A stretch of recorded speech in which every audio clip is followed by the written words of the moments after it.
Now, this is not a talk about gentle parenting, free-range parenting, or any other parenting style that anyone here might subscribe to. This is really about what I've learned being a terrible dad and how we can all learn from my experiences, be better parents. We can all be better human beings. About 8 years ago, my wife and I became parents for the first time to a beautiful little girl who was born prematurely. You see, we kind of always knew we'd have kids, so much so that 3 years before that, we'd already decided that our first kid, of two, would be a girl. We picked out her name. We knew the list of activities she might be engaged in. We even picked out the list of universities we thought she'd likely attend. I mean, we picked out so many things except maybe her personality. So needless to say, we thought we had it all figured out. I mean, so we thought. Now, as first-time parents, and as many first-time parents know, we were doing too much. Like, I remember we had a bathtub that would check the baby's weight. It would measure the temperature of the water, because it couldn't be too cold. I mean, it did almost everything except maybe changing a diaper. No. Did I say we were doing too much? Surprise, surprise! 2 years after that, we welcomed our second child, bouncing baby boy. I mean, he was bouncing off of the womb, his mom's womb, so we knew he'd be a pretty decent handful. No, by this time, this was our second kid, second go around, we were no longer doing too much. We understood how to be measured as parents. So there was no fancy bathtub measuring weight. But just like child number one, we set out to plan his life. I, being a boy dad now, was looking at what sports my son would likely play, the activities he'd be enjoying, and again, list of universities that I wanted him to attend. Now, just as we thought we were getting the hang of parenting, the world turned upside down. And toilet paper, as you can all remember, became the most scarce commodity. Now, this was all happening at the same time when my wife and I were transitioning from full-time work and full-time employment to starting our social impact marketing agency. Couple that now with having to figure out Zoom and homeschooling for our kids, we were in the trenches. Now, if anyone here would like to have a stress-free life, starting a business with 2 young kids is not what I would recommend. Now, with this new business, I became selfish with my time. I mean, the business now had to grow. This was how we would feed our family, how we take care of ourselves. And sometimes that meant I wasn't always thinking about what the kids needed. You see, I became fixated on maintaining discipline and order. My days became militarily regimented because that gave me the most structure and time to get work done. Now, at this point, almost everything the kids did started to annoy me. From asking me a question every 2 minutes, to opening the refrigerator every 5 minutes, to jumping into my office every time I had an important Zoom call. Hey, Daddy, where's my water bottle? So needless to say, timeouts became my best friend. Now, over the course of the next 3 months or so, and I didn't know that then, but looking back, I recognize it. But I became my kids' worst nightmare. I'd walk into the living room, they'd see me enter, and all joy would leave their faces. They were fearful and terrified that simply existing would land them in the dreaded timeout. Now, I'd already convinced myself that I was doing the right thing. I mean, I was instilling discipline and structure. I was setting them up to have a successful life. But I mean, who am I kidding? In reality, I was doing what worked for me, so I had more time in my busy schedule to work. It wasn't about the kids. And you see, this may not seem like a terrible thing. Some of you may be doing this right now. But for me, this was the worst thing I could do. This wasn't the dad that I had intended on being. Wasn't the dad that I promised myself I would be. Now, some of you might be able to hear it in my voice. Some of you may not. But I'm from an island called Jamaica, where I think almost 50% of the kids growing up there are being raised without their dads. It's not surprising also that that was my circumstance. I mean, kinda, but not really. I knew my dad. He lived about an hour from where I grew up, but I didn't know my dad. Like, I can't tell you today what his favorite color is. I can't tell you what things he liked to eat. I don't know what things he liked to do for fun. So from maybe 15, 16, I'd already decided if I ever became a dad, I'd be a different kind of dad. I'd be present, and I'd make sure my kids knew how much I loved them. But here I was, failing miserably at the promise that I had made my teenage self, and I didn't even realize it at the time.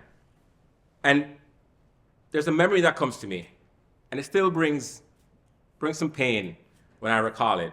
But thankfully, my kids are very forgiving, and they don't hold on to the past. But on this day, I was gathering my kids for their daily homeschooling lessons. I'd done this many days before. And as I gathered my kids, my daughter looked me dead in the face, staring into my eyes, looking as if she was looking into my soul, or maybe at least searching to see if I had a soul. And she asked me, "Daddy, are you gonna be nice today? Or are we gonna spend the whole day in timeout?" No, don't judge me, but I've got to admit, when she said that, my first thought was, I think she needs to be in timeout. But as I stood there and I looked at her, I saw pain in her eyes. And it still hurts. I was conflicted. On one hand, I was proud. She was finding her voice. She was speaking up. She was using her voice. I mean, albeit using it against me. But on the other hand, I felt like I'd failed. Here I was, my little girl, who I loved beyond anything in this world, including and my son. And the pain she was expressing was real.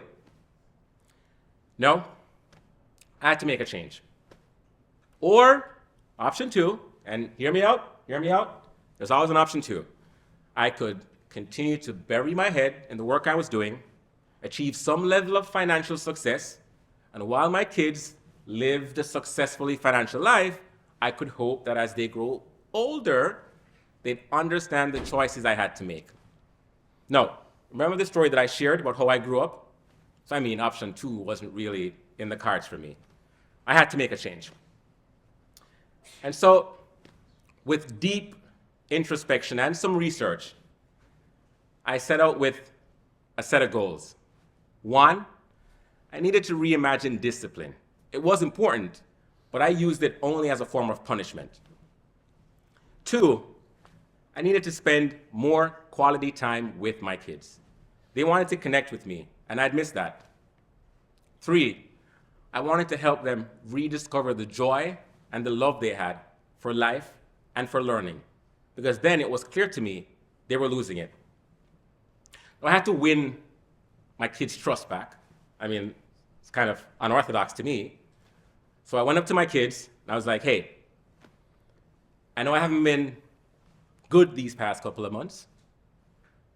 What would you like for me to do? And they looked at me. And again, I think for them it felt a bit unorthodox also, because here I was asking them what they wanted from me. Like, I'd never done that before. But they both gave me an answer. I mean, not the same words, but they said the same thing. They said, Dad, we want to spend more time with you. Here I was again, dealing with that conflict. And on one hand, I was happy that it was clear they hadn't given up on me.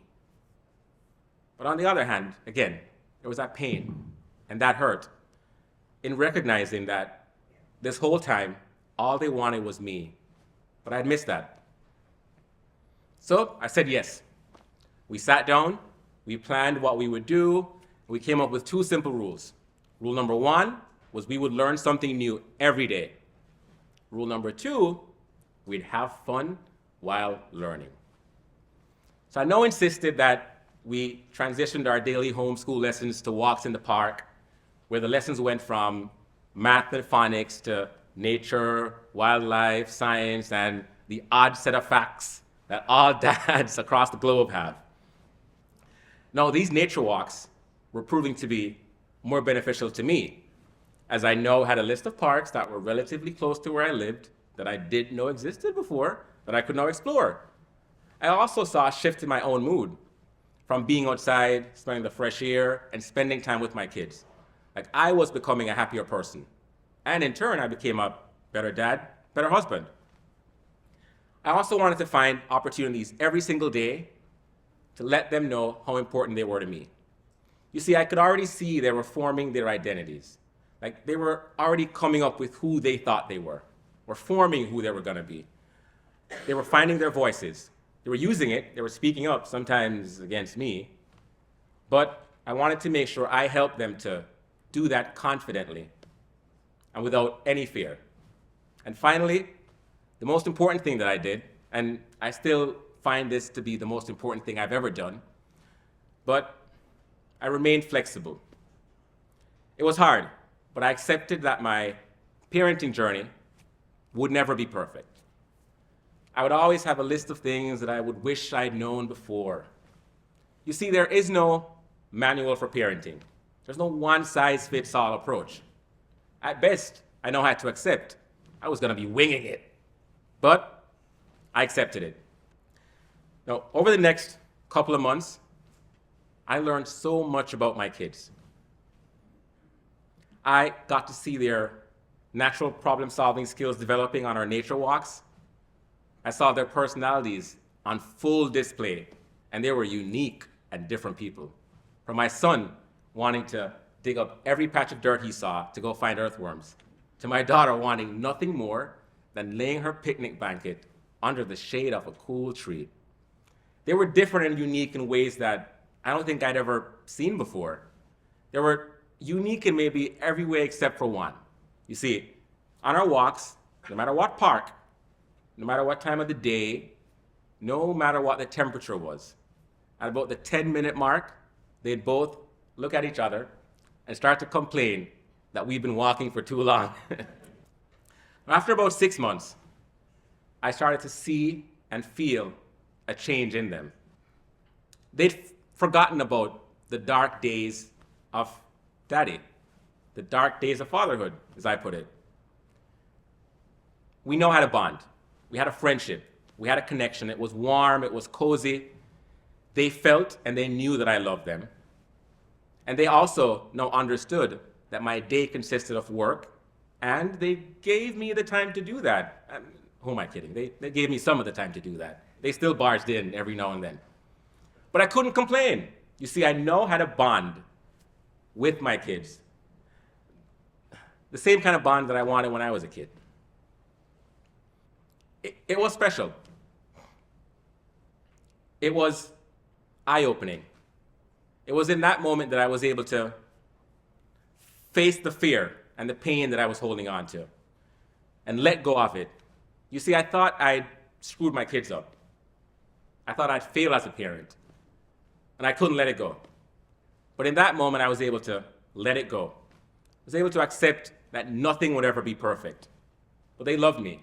I loved them, and I was working every day to do the most I could for them. You see, over those past months and to this day, I still continue to learn a little bit more about what being a dad is. It's a very unique and special thing. And I want to share some of what I've learned being a dad. You see, dads are very important for helping their kids form their identities. We provide them with the guardrails and the restrictions, and we give them a template for how to have fun. We help them be human beings. Dads help kids naturally develop problem solving. Because when you hang out with dad, there's always a tip to learn, there's always something to do. To my girl dads, well, this is something that I wish I knew earlier. One of those things that I've got to get over, but I wish I'd known this earlier. My girl dads, if you want to help your daughter develop a strong self-esteem, that's not just done through activities like ballet, dance, art, sports, but that largely comes from a foundation of the connection she has with you, her dad, and the affection that you show her. Like statistically, kids who grow up with dads at home, not perfect dads, just a regular old dad, maybe like me, have a better shot at success than kids who don't. Dads are special, dads are important. And up until this point, I'd never looked at myself as being special or important. My kids helped me see that. See, my kids were resilient, and your kids are too. My kids were very forgiving, and your kids are too. My kids were very patient, and your kids undoubtedly will be. My kids wanted nothing more than my presence, and I know your kids want the same. And I learned everything I needed to learn once I gave them my presence. Thank you.